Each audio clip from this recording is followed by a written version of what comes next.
I'd like to call this July 30th, 2026 Special Board of Education meeting to order. George, can you take the roll? Mrs. Bissell? Here. Mr. Helms? Here. Mr. Miko? Here. Mr. Wall? Here. Mrs. Hausum? Here. All present. Please stand for the Pledge of Allegiance. I pledge allegiance to the flag of the United States of America and to the republic for which it stands, one nation, under God, indivisible, with liberty and justice for all.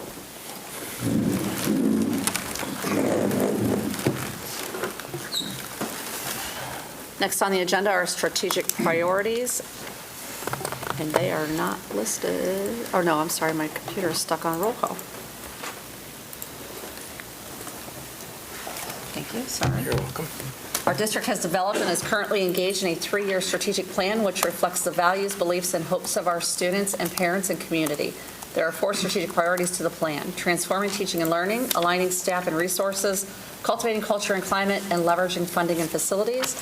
Our strategic priorities give actionable focus to our district's purpose and mission and guide the work of our strategic plan. Next, we have public comment. We do have one. Bonnie Tennis. You could state your name and your address, Bonnie. Bonnie Tennis, 9407 Brushwood Lane. It's me again, after the fact. So the bond levy, you decided in the last minute and you hit us with the numbers. We didn't even have a chance to make a comment. This is the same thing. You made the decisions without any of our input, meaning me, I'm a senior resident, and I am a senior, and if I think certain way, it would benefit if you would kind of little bit, make the decision sooner and let us comment on your decision. Right now, there is only 2 options, A and B, and I don't see any of these options are very good, okay? Because the numbers speak for themselves. Here's the problem. You came up with the 15 million levy that you're putting out there because you said you're combining the levy. But as I stated last time, the $8 million levy renewal, that had a rollback. Now, you're also taking $8 million that last whatever year that is there of that levy, and that expiring, that's like part of it, you're taking it, and it's actually almost like adding to that $15 million. And the rollback. So it's really more than $15 million. But if you think you have a problem renewing $8 million levy and passing $15 million, a new, that would be what, maybe $12 million, you would have a hard time passing a new levy, then you're wrong, because 3-4 years from now, the deficit will be a lot larger, and you will have 15 million renewal levy, and you're going to have on top of that, I calculated around $22 million new levy. How are you going to manage that? And there's a proof. You only showing 3 years, but if you go in the 4th year, that's what it ends up with. So, and you taking $15 million that is in that 070 fund, and you just blowing it away. Now, my suggestion, as a senior resident, and I went through all these numbers, and I was saying, leave the renewal levy alone, because it's already there, and you tell all the people and seniors, say, that is saving money because it's 12.5% rollbacks, meaning they're getting 12.5%. That. And that's $3.3 million every 5 years for the residents. So leave that one alone forever unless it doesn't pass. Then you have a reason. Now, the new levy would be only 5.6 mils, which would be over $12 million if you leave that one alone. That's $196 per 100,000 square foot home. That's what that would be, and if you should make it continuous. This is wrong because you were pushing for continuous levy all those years, and now suddenly you gave up and you say, no, that's not going to work, that's not going to pass. So you're flipping, you're constantly flipping. And continuous levy, the $12 million levy would be the best thing to do with all the cuts. And after the 5 years, you actually in a positive. And you don't have to take that, and I have the numbers, and I can, but what's the point of showing the numbers if you already decided? But I'm saying that you would be in a positive with the cuts, And there would be cuts only the $3 million, because those other years, there are no cuts. It's just not spending as much. But you would bring up to the point by the 5th year where the revenues are higher than expenditures, and then you have another levy. Right now, if you have that renewal levy, 15 million, 4 years from now or 5 years from now, you're going to need minimum $26 million to balance that. How are we going to pass that?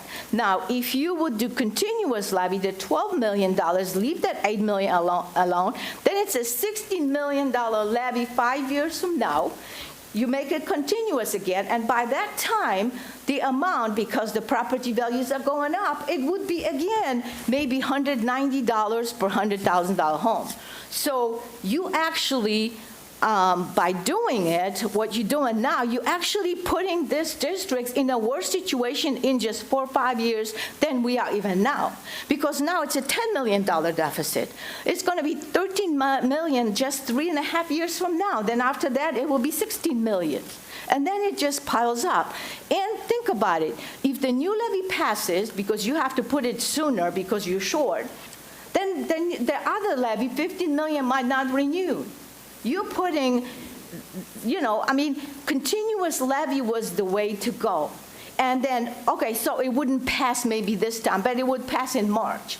But continuous is to go, because we can't have this, this tremendous amount of money. Another thing is, I only put out $5 million after from the 070 account. $10 million, $4 million should be used for Zellers to fix it. Put the children in that school regardless. It's a $4 million.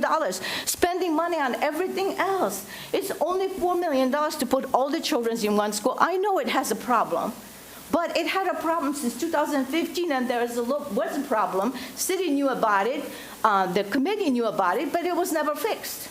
So it probably compounded, and now it needs extra money. But that's $4 million.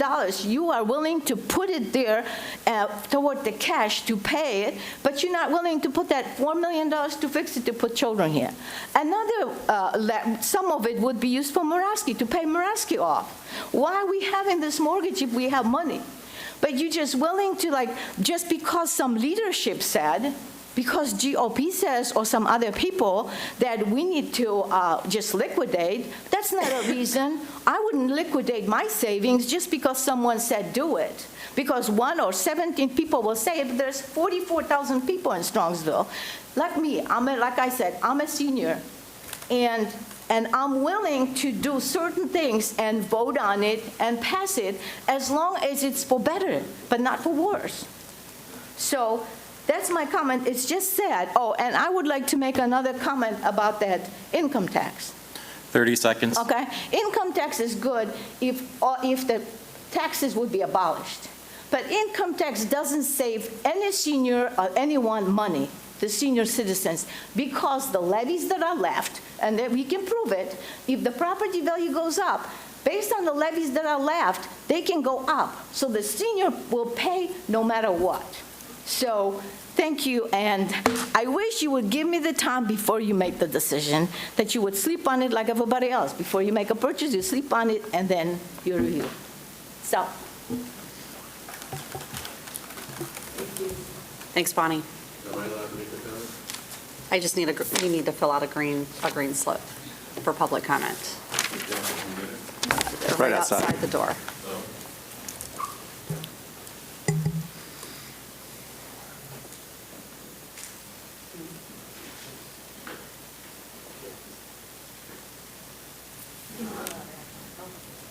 Sir, you can fill it out after. Yeah, that's fine. I just want to say one thing. I'm sorry I'm getting sometimes louder when I get nervous.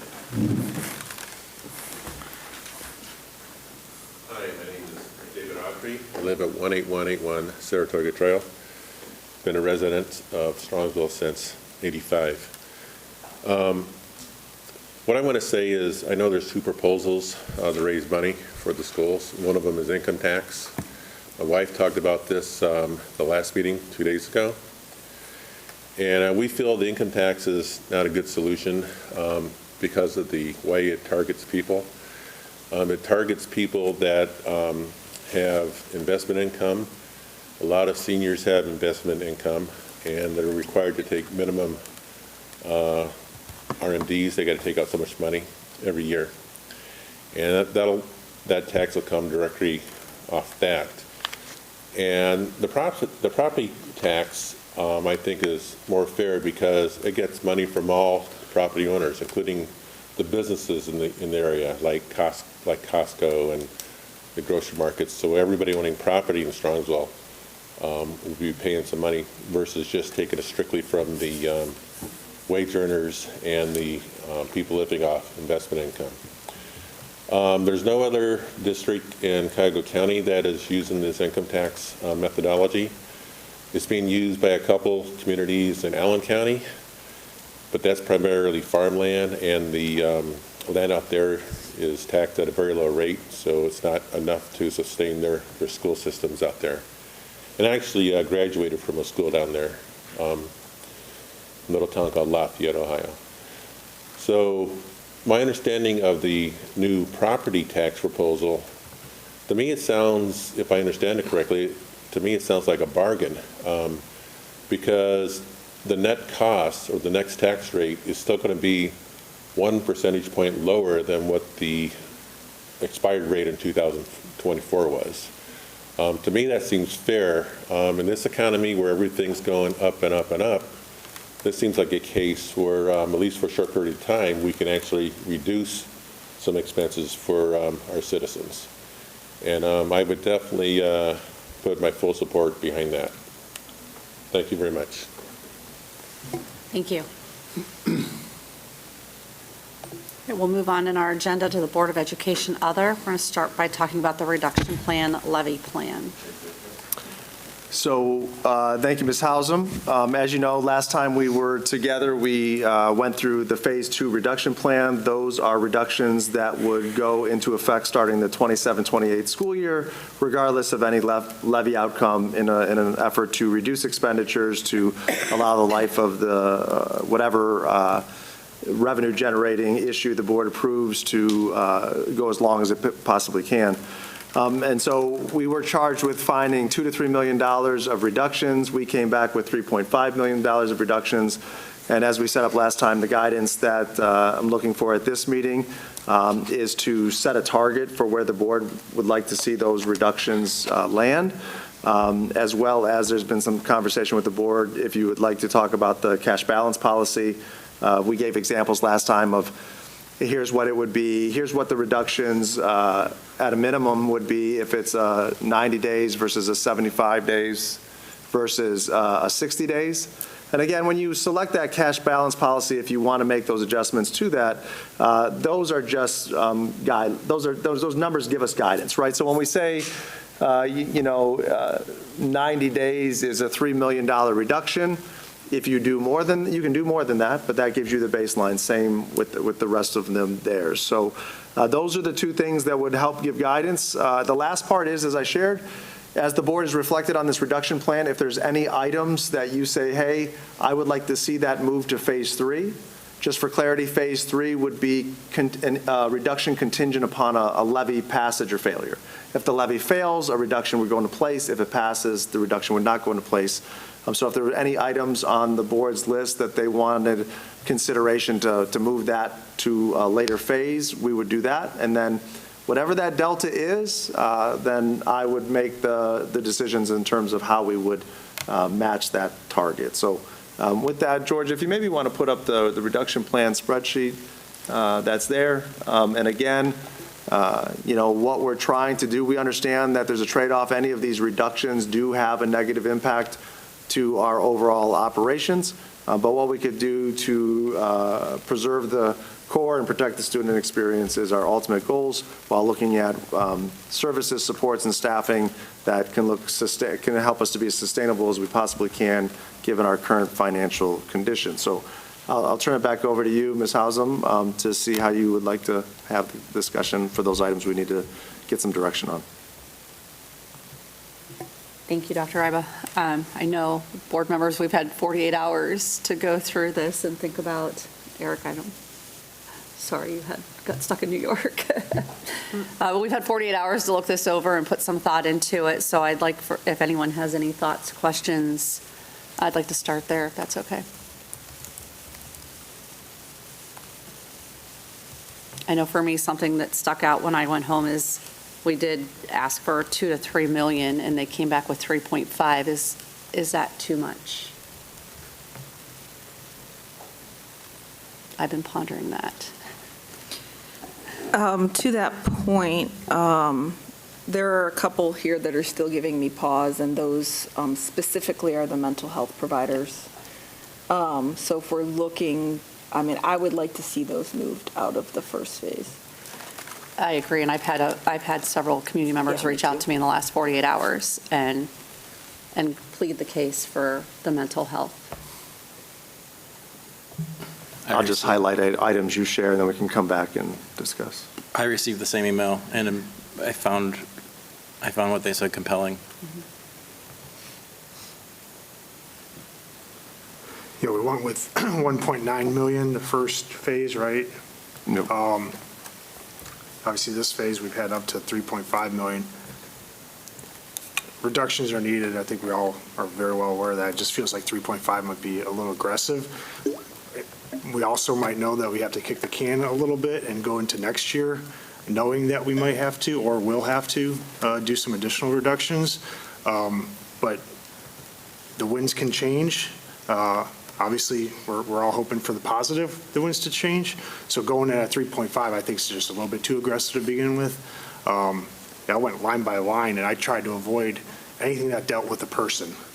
I'm very sensitive to that. Obviously, mental health and intervention specialists and teachers and admin, everybody. I tried to avoid that, which, got my number down. But again, I just try to avoid people altogether.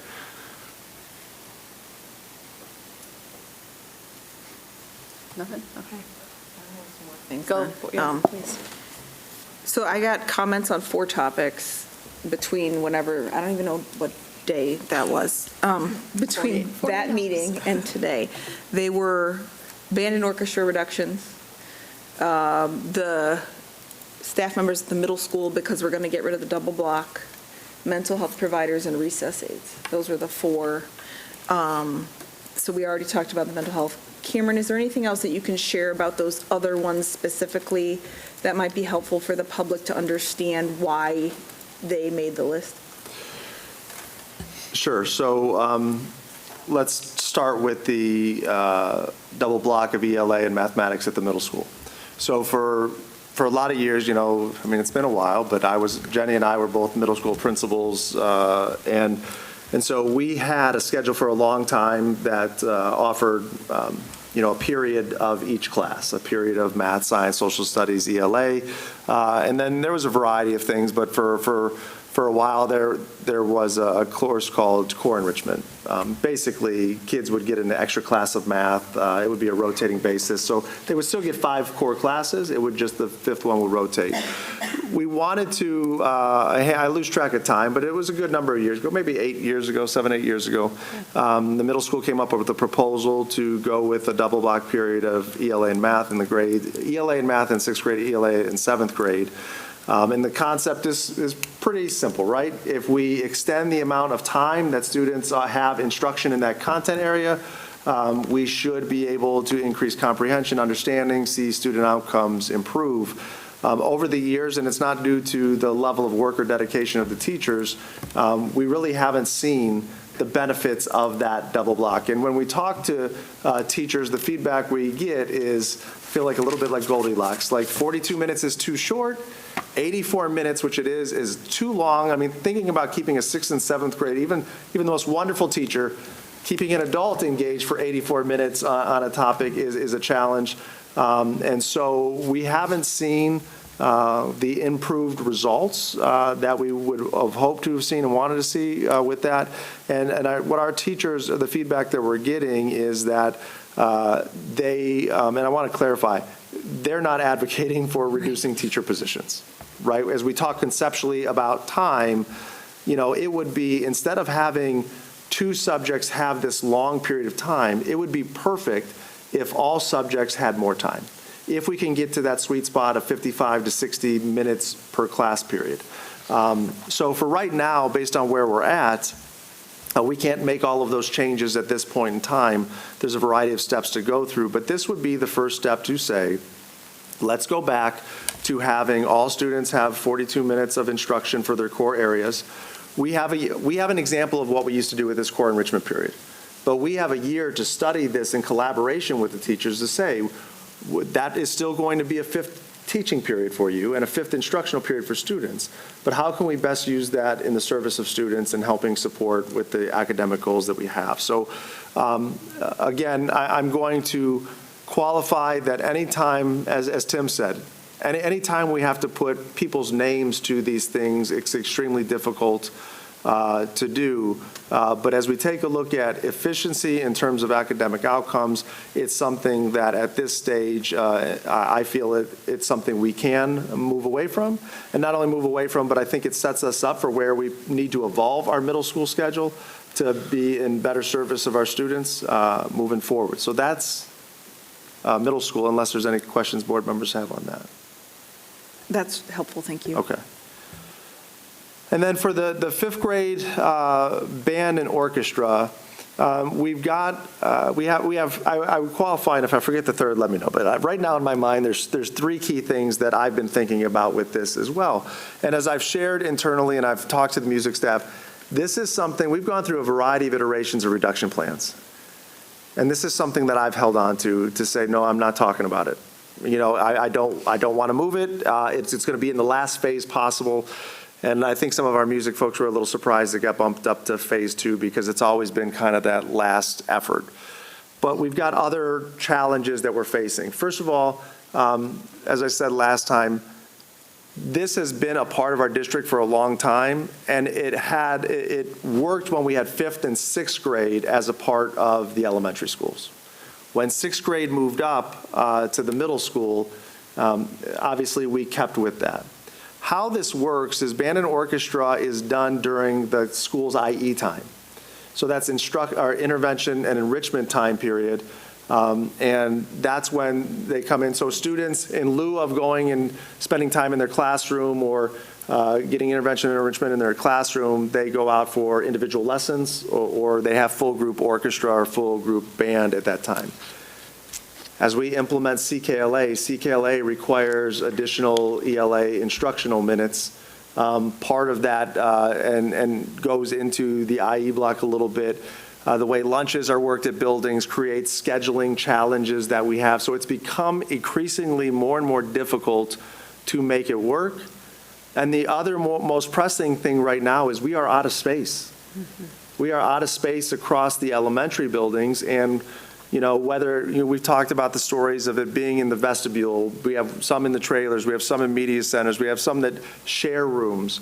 So we are completely out of space. So as we take a look at the logistics is number one, the instructional time needs that we have at the elementary level, as well as the space constraints, I do feel it's time, as difficult as it is for me to publicly say and put this on the list, I do feel it's time to look at restructuring that piece of it and start with 6th grade. It's a cleaner approach, and I have confidence. Yes, it will be different, and yes, there's some practical challenges that I know our folks are struggling with right now as they're conceptualizing this, but I have every confidence that we'll still have a phenomenal music program by starting in 6th grade. So it would alleviate those challenges. And I just want to be clear, we want every student to participate in band and orchestra, that's an interest of theirs.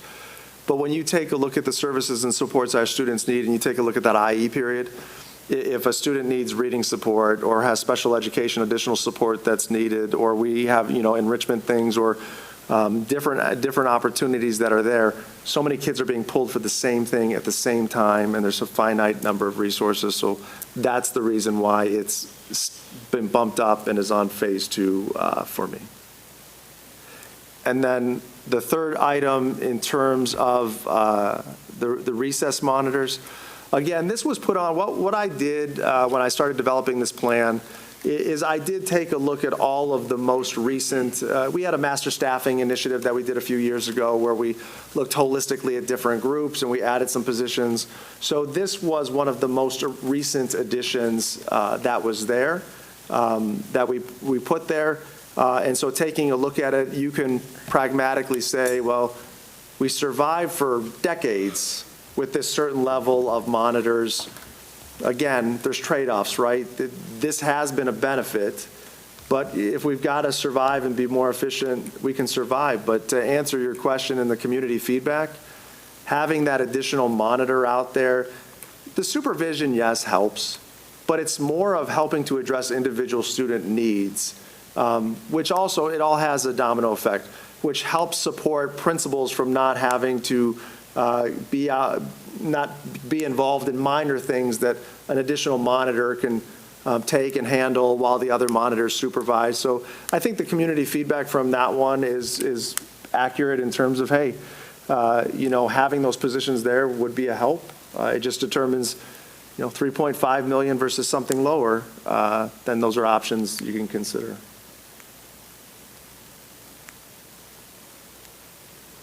The other thing that I would just put out there, and George and I talked about, is if we go back to the teacher tab, or I don't know, George, you're still on the teacher tab and scroll down, is that $230,000 for estimated cost savings and retiree replacement. Just for clarity, that's an estimate, right? That's based on last year's savings that we had. That's an estimate moving forward as, well, I'll stop. George, you can kind of share how that works in actuality in the budget, just as a consideration of that savings. Yeah, so we've never really included that in the forecast, although we get that every year. Part of the reason it's not real until it happens, until we know those teachers that retire and then the teachers that we replace. So as I'm building the forecast, if I know someone's retiring or we have a replacement, then we'll move them out for the following year and put a placeholder in. So this number was just an estimate, just to have an estimate to carry. But the other nice thing about this too is, as we build the budget, probably go from one year to the next, there's things that change, expenses increases, or things that we have to add on either due to student needs or requirements, where this helps kind of absorb that increase. So if we reduce it, it creates a budget savings, but just know we could have increases down the road where this kind of offsets, or this is just one of those natural reductions that happens over the course of the budget building. So either we want to recognize it now or in the year that it happens. In the past, when we were doing the forecast, it was always, let's wait till we have the actual savings. So, Mr. Miko, before I go on, I want to make sure if you had any comments you want to make. I don't have any specific comments on the specifics of the plan. I was waiting for when we dig in more into the numbers. So like the cash balance policy portion of it? The cash balance and then just what our overall targets are. So just to, Mr. Wall, any additional feedback you have? So with this, just saying, if taking the feedback that was given, and I'm just going to, as an example, zero out. So if I zero out the social worker, zero out the school counselor, from, again, we can come back to it, from my explanation, I would recommend keeping the reduction for the middle school teachers and the fifth grade band, as I've shared, as a potential. Just for argument's sake, looking at George, if we want to say, hey, we don't have this in the budget, we'll just take that $230,000 out of there. And then the 5 recess monitors, if we zero that out, and George, if you click on the financial summary, that gets you down to $3 million. So that's $3 million that's there. If I may interject one that I've been thinking about. So the one that I've been thinking about is on that support and leadership tab, and that's the reduction of all of those people in the department from 8 hours to 7.5 hours. We phrased it as we're going to study it. So again, just for argument's sake, if we say, okay, we're going to study it, I'm not sure, that is every 8-hour employee coming down to 7.5 hours. So just for argument's sake, if I just zero that out to say, I'm not sure if that's going to come out to be that much, or that we would move forward with that. And George, if you go back to the financial tab, 2.8. what is that, 2 point something? 2.8. 2.8. So those are just some things that I've been thinking about, and then turn it back over to you for discussion moving forward. Any other thoughts, questions? So, Do the cash I balance? was Yeah, that's- going to say that's what I was- on that's this, what I and then was we can start moving forward. like, if we think that the 90 days is where we want to stay, then we know the bogey, right? If we want to adjust it to 75 days, then we know the bogey at that point too, right? Based upon the levy reduction simulation model, right? Because that shows you the additional reductions needed. That's kind of where I've been thinking, the 75 versus 90. And I've been leaning towards the 75, just seems like it makes sense. Rich, did you want to? Yeah, I wanted to have a more expansive one about eliminating the cash balance policy in its entirety. At the end of the day, if we're not going to hew to the number that we set, if we say, okay, today we're going to make it 75 days, and then when there's another financial crisis, okay, we'll make it 60 days, and then we're going to make it 45 days, et cetera. I think we just need to acknowledge that it isn't an appropriate or useful tool right now, similar to the decision to take the money from the 070 fund and return it to the general fund. I was, along with most of you, we were there when we created that policy, and it was a good policy, and I think I was the most vocal for it. But if it isn't going to bear the fruit that we want it to bear, it just becomes a negative, and it's just going to constantly become a negative, at least for the foreseeable future. We are in a time where, taxes and taxation is on everybody's water cooler, on everybody's breakfast table, on everybody's dinner table. So I would rather just say, let's eliminate that and then come back to it and say, 75 days is a good number to work with. And that's what we're just, as a board, are going to direct George to work with. One of the things that I think about is districts can get into a financial situation where they cannot withstand any kind of financial crisis. And I've been around long enough that I've seen the districts who, oh gosh, we are $15 million, our budget is wrong, we had a mistake, we had unforeseen accounting error, unforeseen situation. So the 75 days for me is that cushion that we can withstand a severe financial crisis that is unexpected and you cannot prepare for. So I think that's reasonable. As far as our budgeting is concerned, I did have the conversation with Cameron. I think as a direction, we should be a little more aggressive in the amount of cut. A lot of the cuts, as we pointed out, we don't know if we're going to meet those numbers. And so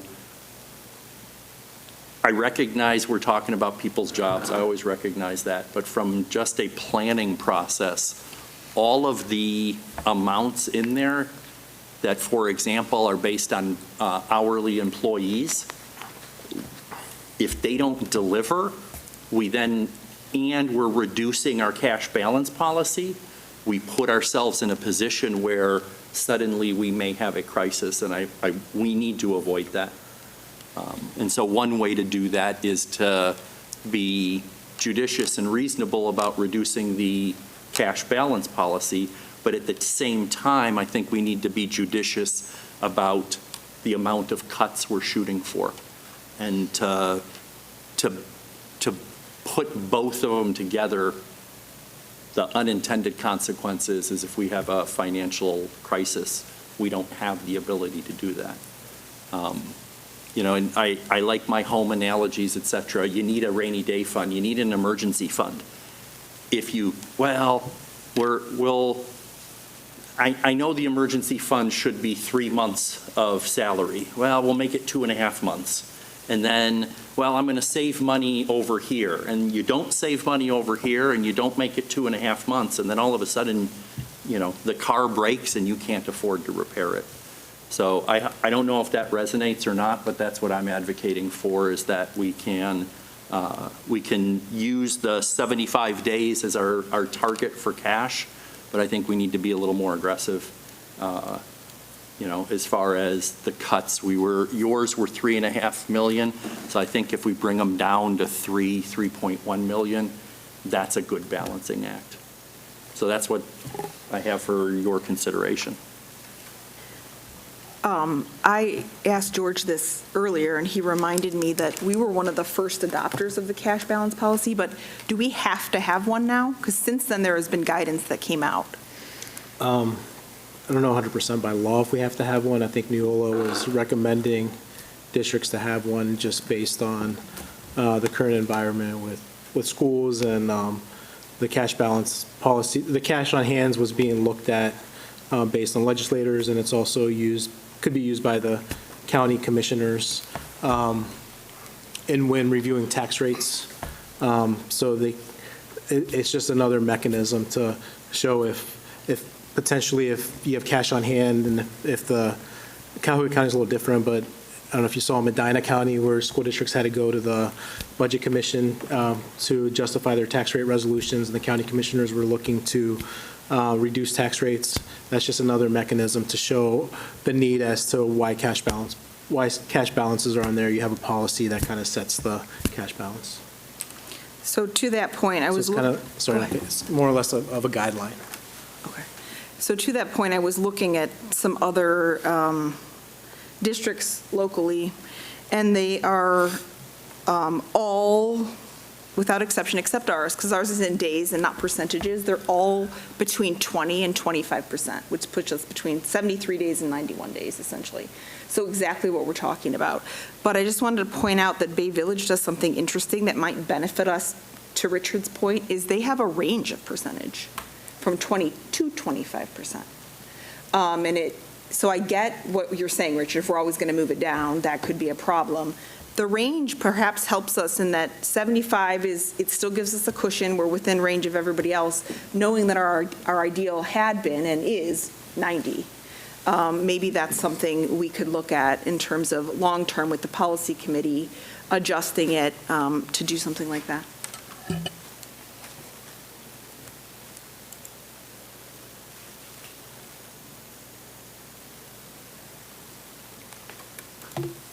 I hadn't thought about percentages. That's interesting. Okay. That's some good context, for sure. Because Yeah. we have a better understanding around.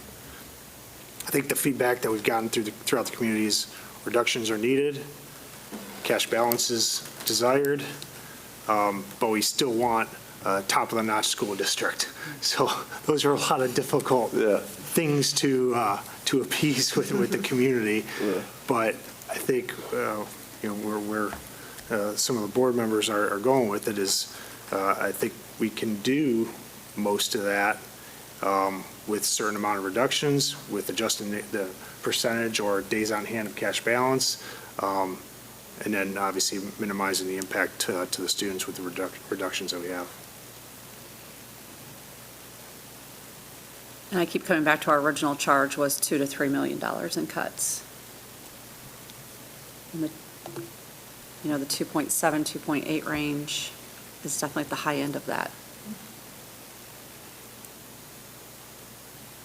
And that would keep us 80, 82 days. For which one? For if we came in at like 2.8, we'd be below 90, but above 75. 2.8, that would be. Yeah, just looking at the Yeah, final. about 87. 87. Yeah. Just looking at the final options, like, my thoughts are, if you got the 90 days, 75 days, and the additional reductions between 3 million, 1.75 million is like where my head's always gone, and with me going through each line by line on the reduction plan is really within the 2 to 2.5 range. That's where I've really narrowed in on. And that's obviously cutting quite a bit. And also knowing that we might have to, or we will have to do this again in a year. But, you know, being optimistic with the options that we have for the levy, you know, I think it's possible.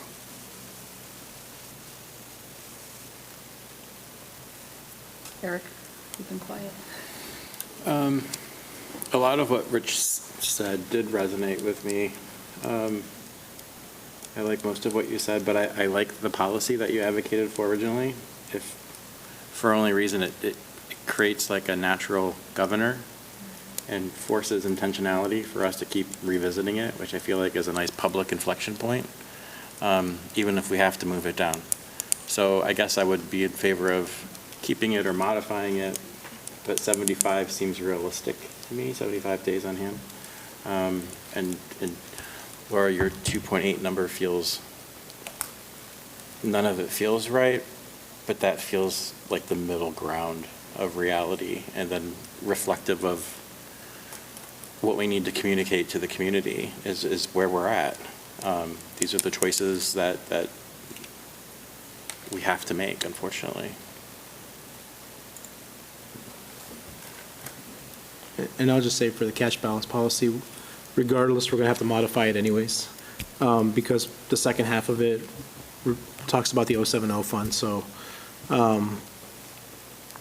if we're disbanding that and moving away from that, we'll have to modify the cash balance policy at that way. So at that time, we'll look at what the number is or the percentage, whether we turn the number, a percentage or the days. It was kind of in line, the same. It was the same value. So we could look at at that time, what it is. And, we'll start with the policy committee and bring it up with the board.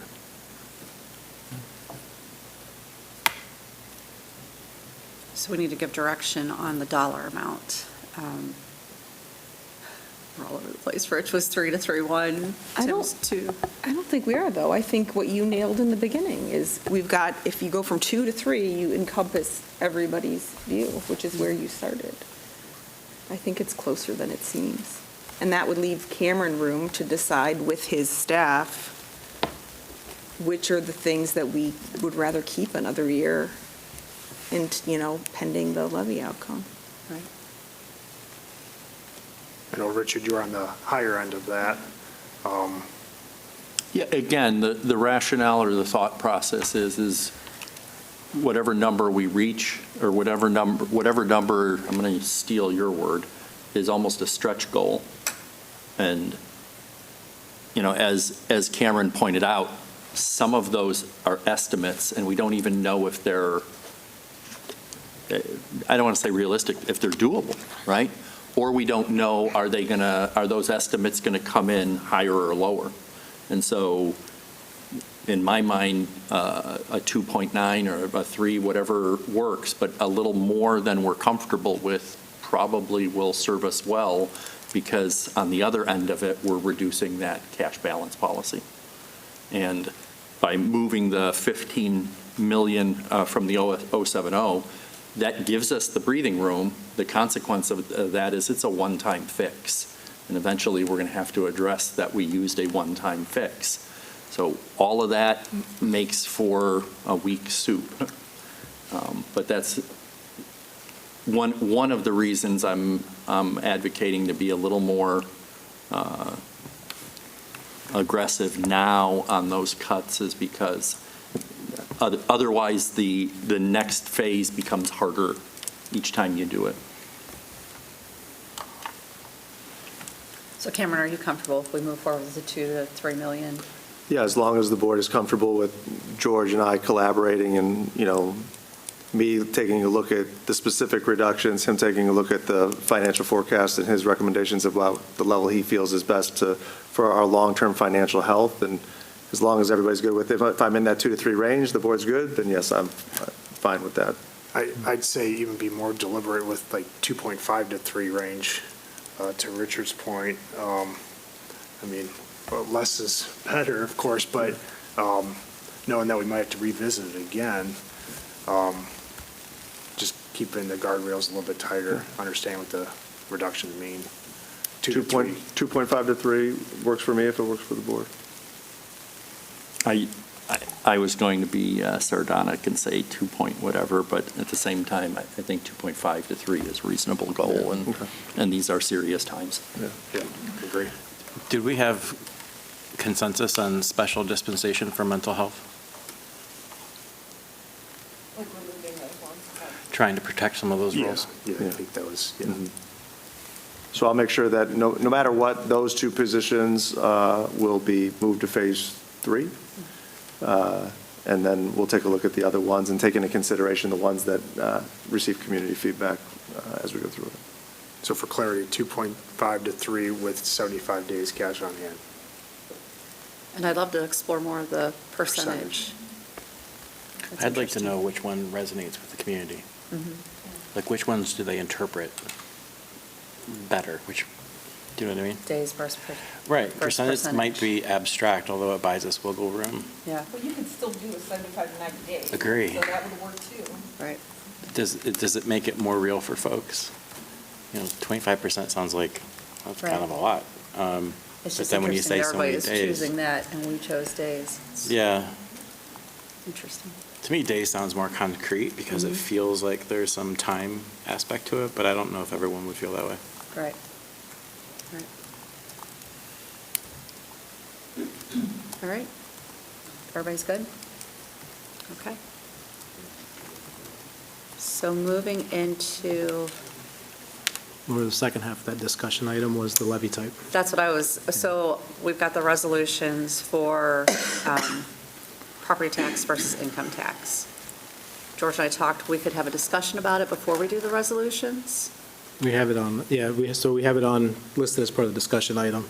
So there's the 2 resolutions, so if we come to a consensus during the discussion, then we could just pick one of the resolutions. Yeah. Rather than voting on both, we could just pick one and remove one, so I'll turn it back over to you. Yes, thank you. You want to have that discussion? So levy plan discussion, property tax versus income tax. Does anyone, I know we did talk about it briefly, Eric, while you were not here Tuesday. And I know you said you watched it, but one thing that I said was, I spent a lot of time on the Commons this past weekend setting up for the home days, and I talked to several of our council people, and I had an in-depth conversation with Mayor Persiak, and they were all very much in favor of property tax. And I shared that just to share it with the board. Other community members have approached me since I've been at the home days the past day and a half, and everyone just feels like the property tax makes the most sense. So that's the feedback I've gotten from the community. I know, Tim, you had shared, Yeah, a lot of different conversations, a lot of different people. I think that the different perspectives are important and important conversations for everybody. I think that, I would hope that everybody agrees that schools are a vital part of our community to make a strong community. And I think that we all support that fact. And also understanding, both sides of the coin. And we also obviously have financial challenges ahead of us, but just continuously doing the research and then, talking to folks around the community, it seems like property tax makes the most sense. Even though any type of tax is not welcome from anybody, it still makes the most sense and is the most logical way to move forward. did you want to share anything? I can't remember if you I talked said Tuesday. something, but Rich? Yeah, I think it's incumbent on us to at least share the fact that while the conversation in front of the public has been rather limited, I don't remember another topic that we didn't consider deeper or more involved or ask more questions or did our own personal research on. I think we went above and beyond in consideration for it. Just to share with the public again, the income tax was something that we were asked to consider, and I think we did consider it. I don't want anyone to think that we dismissed it out of hand or tried to just get feedback that supported or didn't support the thing. I think the board, and as a board and individually, we sought out information, we sought out opinions, but at the end of the day, the history, for me, and I'm speaking for me, the history of the income tax, it's for school districts, it's not all that old. I mean, it was the 1980s, and it was done primarily at the time for rural districts that have a totally different tax challenge with, relying on property tax, and it was a way for them to address that. The legislature allowed it. Then 3 or 4 years later, they discontinued to allow it, and they grandfathered, at the time, the 6 school districts that their voters passed it. And so for another 10 years or 5 or 10 years, it wasn't an option for school districts. They then brought it back. They've tweaked it over the years.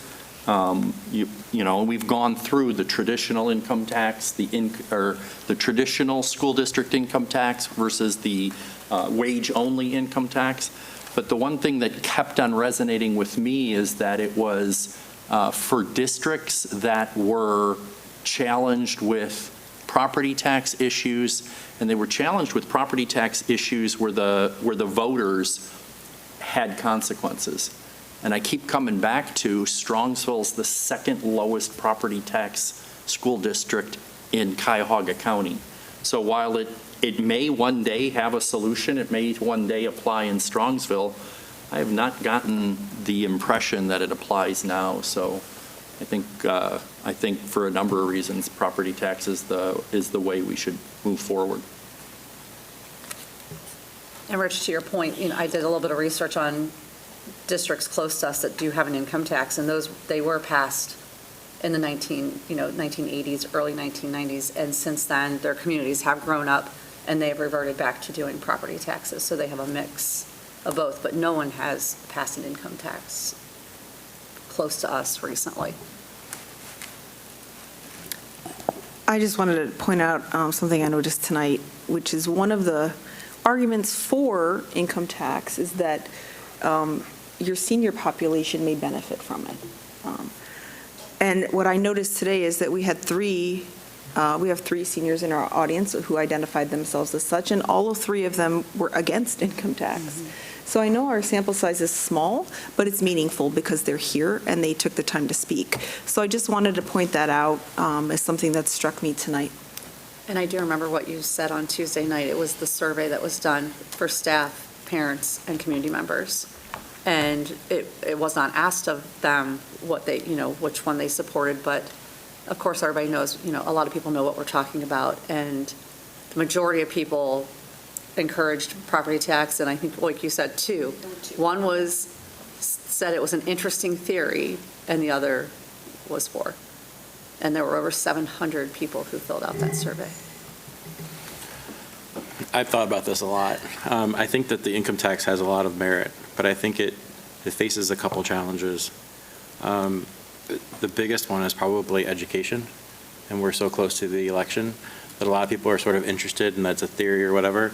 I'm leery of being among the first to choose something that looks exotic. And I think part of that education is if other people were doing it that were near us, that people could have familiar neighbor-to-neighbor conversations with, and it was demystified a little bit, that would help. And so given that, I don't know if Strongsville should be amongst the first.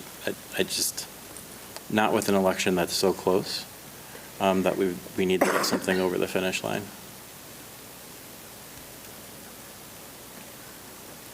So it sounds like we are all in favor of moving forward with property tax? Okay. I'll remove before I do that, let's take you want to move into, I could remove I'll remove item 3 off the agenda. Okay. George, is it better for us to vote on it? If the board wishes, Yeah, seems Yeah. consistent with Yeah, what we seems do. consistent. That's fine. Okay. Before we go into the votes, so Resolution 2, in order for it to be approved, it needs two-thirds majority of the full board. That's 4 affirmative yes votes for it to pass. Resolution 3 for the income tax, if, just repeating it, just so everyone knows, in order for it to pass, it needs, because it's under a different high revised code, that only needs a majority of the full board, which is 3. So just letting you guys know the differences between the two. Thank you. Yep. All right, you want me to read this resolution? A resolution submitting to the electors of the school district the question of an additional 6.7 mil tax levy for the purpose of the current expenses pursuant to Section 5705.21 of the revised code as outlined in the attached resolution. Be it further resolved, this board hereby finds, determines, and declares that the amount of taxes which may be raised by this board within the 10 mil limitation by levies on the current tax list are duplicate with insufficient to provide an adequate amount for necessary requirements of the school district, and that it is necessary to levy for 5 years an additional 6.7 mil and valorum property tax outside of the 10 mil limitation for the purpose of current expenses, which amounts to $235 for each 100,000 of the county fiscal officer's market value as certified by the county fiscal officer. Do I have a motion? So moved. Second? Second. Motion by Mrs. Bissell, second by Mr. Wall. George, can you take the roll? Mrs. Bissell? Yes. Mr. Wall? Yes. Mrs. Hausum? Yes. Mr. Helms? Yes. Mr. Miko? Yes. Motion passes. All right. Item 3, a resolution of an additional 0.75% school district income tax, 5-year renewal. A resolution submitting to the electors of the school district the question of an additional 0.75% school district income tax on income of individuals residing in the school district as defined in the attached resolution. Be it further resolved, this board finds, determines, and confirms that the amount of taxes which may be raised within the 10 mil limitation by levies on the current tax duplicate will be insufficient to provide an adequate amount for the necessary requirements of the school district. That additional monies will be required for that purpose, and that it is necessary to level an annual school district income tax on taxable income as defined in Section 5748.01E1 of the revised code at the rate of 0.75% for the purpose of current expenses for a period of 5 years. Do I have a motion? So moved. Second? Second. Motion by Mrs. Bissell, second by Mr. Wall. Can you take the roll, George? Discussion? Any discussion? Sorry. I should have brought it up earlier, I forgot. One of the other, and I think it's key, defects with income tax is that since by state law, it must be done in 0.25% increments, as a board, we were challenged with 0.5 not being fiscally responsible because the cuts, because it wouldn't generate enough income, and 0.75 would be more income than we're proposing to get from the voter based on the property tax. And so if anything, the state should consider adjusting the income tax, that part of the income tax, to give school districts more flexibility. Thank you. Good point, George. Any other questions or discussion? George, can you take the roll? Mrs. Bissell? No. Mr. Wall? No. Mrs. Hausum? No. Mr. Helms? No. Mr. Miko? No. Motion does not carry. Great. Next on the agenda is adjournment. Ms. Hausum, Yes. sorry to interject, but before we go to adjournment, we did want to talk about possibly rescheduling our retreat date. So one option we have is next Thursday, we have a meeting on August 6th. It's a work session. We do have recognition and a few items. I would estimate, depending on public comment, hour-ish for that meeting. We could then conclude that meeting, then start a special meeting, which would be our retreat. We could stay with 6:30, we can bump it up to 6, depending on what you want, or if that does not work, I know that works for possibly all board members, but if that doesn't work, then we can, maybe since we're here, we can find another date that works in everybody's calendar. Right. the idea of next Thursday? Yeah, I had a potential conflict Right. that I unfortunately am not in control of rescheduling. So if we're not going to have a full, potentially won't have a full complement there. Just looking at our next board meeting is the 27th. I would like to stay away from the week of the 10th. That's a busy week for all staff coming back that week for us. Maybe we could look at September. I'm just saying that those weeks of August with everybody coming School back starting. is really challenging. So we can look at the week of August 31st.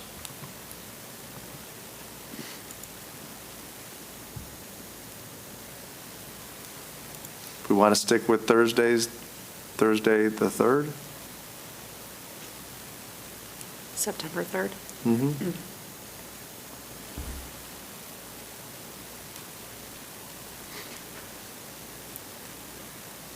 I mean, I'm open, I don't have any, right now, any conflict, I don't have anything on those, that whole week, so. The 31st is better for me, but I can make the third work.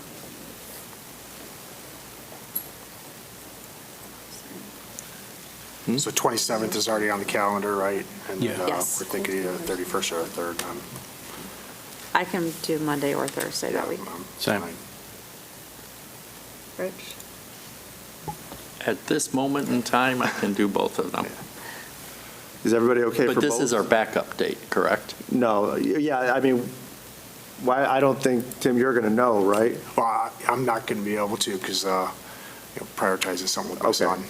So August 6th is off since Tim won't be able to be there, so we'll just make this, what I would like to do is obviously see what date works for the entire Colt team since they'll be there. So I'll either look at the 31st or the 3rd, and then since everybody's available, confirm early next week once we're back. Okay, thank you. Yeah, that works. Does that work for everybody? Yep. I got myself confused. I thought we were piggybacking off of if it works out. No, Mr. Helms is not going to most likely be here, so we're just going to punt right. on that Now one. Yeah, Yeah. I can't control the schedule. I caught up. yeah. If I was able to move it, I would, but this is nothing that I'm. You prefer the 31st? Yes, but I need to check on a time. If you give me, I can let you know. Yeah, I won't check until Monday, so just let me know. Okay. But I'll go with the 31st first, because that works better for you. Unless the time is clear. Okay, So okay. I should know. We'll talk before, but, Yeah. thank you. Does that mean the 6th is off for everything? No, 6th, we're still going to have a work session. We just won't have the retreat. Fair enough. Yeah, so just for clarity, 6th is still going to be the regular work session at 6:30, normal time. And then we will come back on either August 31st or September 3rd. This will be a new special meeting for the purpose of our retreat. All right. Anything else? All right, we do not have need for executive session tonight, so I will take a motion to adjourn. So moved. Second? Second. Motion by Mrs. Bissell, second by Mr. Wall. George, can you take the roll? Mrs. Bissell? Yes. Mr. Wall? Yes. Mrs. Hausel? Yes. Mr. Holmes? Yes. Mr. Miko? Yes. Meeting adjourned at 7:35. All right. Everyone have a wonderful night. Thank you.